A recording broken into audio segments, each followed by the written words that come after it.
महाराष्ट्र में ओबीसी आरक्षण को लेकर जारी संघर्ष ने नया मोड़ लिया है। मराठा समाज के नेता मनोज जरांगे ने 29 अगस्त से मुंबई में आंदोलन शुरू किया है, जिसमें वे मराठा समाज को ओबीसी आरक्षण दिलाने की मांग कर रहे हैं। इसके विरोध में राष्ट्रीय ओबीसी महासंघ ने 30 अगस्त से नागपुर के संविधान चौक पर अनशन शुरू किया है। महासंघ के राष्ट्रीय अध्यक्ष डॉक्टर बाबन राव तायवाड़े और महासचिव सचिन राजूरकर के नेतृत्व में आंदोलन लगातार जारी है। उनका कहना है कि जब तक सरकार मराठा समाज को ओबीसी आरक्षण न देने का लिखित आश्वासन नहीं देती, तब तक अनशन वापस नहीं लिया जाएगा। अनशन के तीसरे दिन ओबीसी समाज की ओर से कई प्रमुख लोग उपोषण कर बैठे, जिनमें श्रीकांत दौलतकार, श्याम लेडे, अशोक चंचे, डॉक्टर सुरेश चकटे, राजू बोचरे और अन्य कार्यकर्ताओं का समावेश रहा। इस दौरान महाराष्ट्र सरकार की ओर से गृह राज्य मंत्री पंकज भोयर अनशन स्थल पर पहुंचे और आश्वासन दिया कि ओबीसी आरक्षण को किसी भी कीमत पर नुकसान नहीं पहुंचाया जाएगा। हालांकि महासंघ के अध्यक्ष डॉक्टर बबन राव तायवाड़े ने स्पष्ट कहा कि केवल मौखिक आश्वासन से ओबीसी समाज को भरोसा नहीं मिलेगा। जब तक सरकार लिखित में ये वचन नहीं देती, तब तक आंदोलन जारी रहेगा। इस आंदोलन को कई सामाजिक और राजनीतिक संगठनों का समर्थन भी मिल रहा है। पूर्व विधायक कृष्णा खोपड़े, माजी विधायक सेवक वाघाए, तरले कुंडबी समाज संगठन, अखिल भारतीय सर्व वर्गीय कलार समाज संगठन समेत कई संस्थाओं ने समर्थन पत्र दिया है। वहीं भाजपा ओबीसी सेल के विदर्भ प्रकोष्ठ से प्रकाश भोयर और प्राचार्य प्रकाश बगमारे ने भी आंदोलनकारियों का साथ दिया। हजारों ओबीसी कार्यकर्ताओं की उपस्थिति में यह आंदोलन धीरे धीरे व्यापक रूप लेने जा रहा है। पंकज भाऊ, तुम्ही ओबीसींच्या या उपोषणस्थळी भेट दिलेली आहे, सरकारकडून काय तुम्ही निरोप दिलेला आहे आणि तुमच्या भेटीनंतर ओबीसी कार्यकर्ते आश्वस्त झाले? आपण बघतो आहे की मागच्या 3 ते 4 दिवसापासून मुंबईला मराठा समाजाच्या वतीनं आरक्षण मिळण्याकरिता आंदोलन त्या ठिकाणी सुरू आहे आणि त्यांची अशी मागणी आहे की आम्हाला ओबीसींच्या आरक्षणामधून त्या ठिकाणी आरक्षण देण्यात यावं, सरसकट कुणबी प्रमाणपत्र आम्हाला त्या ठिकाणी देण्यात यावं। या धास्तीमुळे विदर्भातला जो ओबीसी समाज मोठ्या प्रमाणावर या ठिकाणी राज्यामध्येच आहे, परंतु विदर्भात याचं प्रमाण जास्त आहे। त्याच्यामुळे धास्तीनं की खरोखरच राज्य सरकार दबावामध्ये येईल का आणि आपलं ओबीसींचं आरक्षण काढून त्या ठिकाणी मराठा समाजाला देण्यात येईल का, ह्या धास्तीनं या ठिकाणी साखळी उपोषण सुरू आहे। त्यामुळेच मी राज्य सरकारचा प्रतिनिधी म्हणून या ठिकाणी उपस्थित झालेलो आहे आणि ओबीसी समाजाला आश्वस्त करतो आहे की ओबीसी समाजाच्या आरक्षणाला कुठेही धक्का न लावता त्या ठिकाणी आमच्या मराठा बांधवांना देखील कसं कायद्याच्या चौकटीत बसणारं आरक्षण देता येईल याचा सरकारचा पूर्ण प्रयत्न त्या ठिकाणी। राष्ट्रीय ओबीसी महासंघाने जे आहे ते लिखित स्वरूपात हे मागितलेलं आहे। गेल्या वेळी एकनाथ शिंदे सरकारने ते लिखित स्वरूपात दिलं होतं, तसं लिखित सरकार पुन्हा देणार आहे? याच्या आधीच राज्य सरकारनं राष्ट्रीय ओबीसी महासंघाला हे त्या ठिकाणी लिखित दिलेलं आहे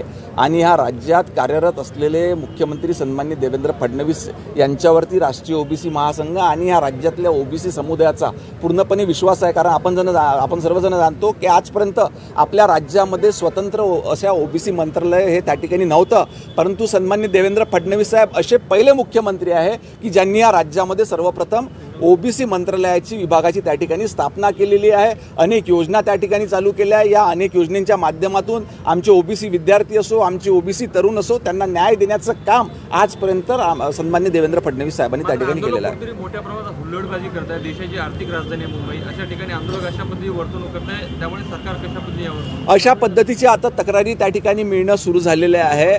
आम्ही सरकार म्हणून सध्या संयमाने त्या ठिकाणी घेतो आहे आणि आम्हाला पूर्ण विश्वास आहे की संवाद चर्चेच्या माध्यमातून या आंदोलनावर काहीतरी तोडगा निघेल आणि शांततेच्या मार्गातून सर्व परिस्थिती त्या ठिकाणी निवळेल।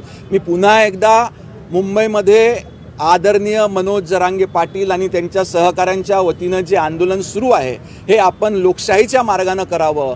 त्या ठिकाणी राहणाऱ्या सर्वसामान्य लोकांना, जनतेला ह्या आंदोलनाचा कुठेही त्रास होऊ नये याची काळजी घ्यावी अशी विनंती त्यांना पुन्हा एकदा सरकारच्या वतीनं करतो। आता सध्या शासन हे पूर्णपणे संयमानं काम त्या ठिकाणी घेत आहेत, कारण त्या ठिकाणी अनेक मंडळी, अनेक आमचे युवक हे ग्रामीण भागातून आलेले आहे। त्यांना समजवणं हे सरकारचं काम आहे आणि मला असं वाटते चर्चेच्या माध्यमातून, संवादाच्या माध्यमातून शांततेतून यातून तोडगा निघेल। मनोज जरांगे कुठेतरी दिशा बदलत आहे। काल त्यांची मागणी वेगळी होती, आज जर बघितलं तर वेगळी मागणी आहे, कसं बघताय याकडे? मनोज जरांगे पाटलांनी अनेक वेळा आपल्या आंदोलनाची दिशा त्या ठिकाणी बदलविलेली आहे। आपण बघतो की अनेक वेळेस त्यांनी आपल्या मागण्या बाजूला ठेवून आमचे नेतृत्व सन्माननीय देवेंद्रजी फडणवीस यांच्यावर चुकीचे शब्द त्या ठिकाणी वापरलेले आहे, शिवराळ भाषा त्यांच्याबद्दल वापरलेली आहे। अशा पद्धतीनं कुठेही हे महाराष्ट्रातली जनता त्या ठिकाणी खपवून घेणार नाही। तरी देखील मराठा समाजाच्या भावना समजून घेऊन त्यांना अधिक चांगल्या पद्धतीनं कशा सोयीसुविधा आणि न्याय देता येईल याचा प्रयत्न त्या ठिकाणी राज्य सरकारच्या वतीनं सुरू आहे. हो, तुम्ही काल सर्व ओबीसी नेते विदर्भातले एक झाले होते, आमदार एक झाले होते. इथून पुढे मुख्यमंत्र्यांची सगळे आमदार भेट घेऊन काही तुमचं शिष्टमंडळ भेटणार आहे का, काही यावर ठोस घेणार? आम्हाला आमच्या मुख्यमंत्र्यांवर पूर्णपणे विश्वास आहे, कारण आजपर्यंतच्या कार्यकाळामध्ये ओबीसींकरिता ज्या योजना कुठल्याही मुख्यमंत्र्यांनी किंवा कुठल्या सरकारनं केल्या नव्हत्या त्या आदरणीय देवेंद्र फडणवीस साहेबांच्या माध्यमातून या ठिकाणी ओबीसींकरिता नवीन मंत्रालय असो, प्रत्येक जिल्ह्यामध्ये नवीन विद्यार्थ्यांकरिता वसतिगृह असो किंवा अनेक महत्त्वाचे निर्णय हे ओबीसी प्रवर्गाकरिता त्यांनी घेतलेले आहे. त्याच्यामुळं असं त्यांना पुन्हा भेटून विनंती करण्याची कुठली गरज नाही. आमच्यापेक्षा जास्त वेदना ओबीसींच्या वेदना हे राज्याचे मुख्यमंत्री देवेंद्र फडणवीस त्या ठिकाणी समजून घेतात. धन्यवाद.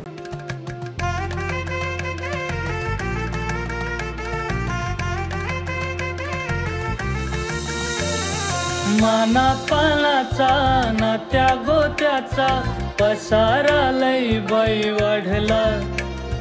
रुसवा नको ग बाई कुणाचा मोठ्यानी उतारा काढला.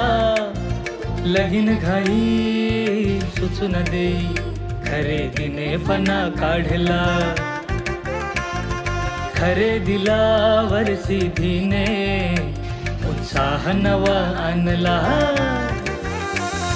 बांधला बसका बांधला.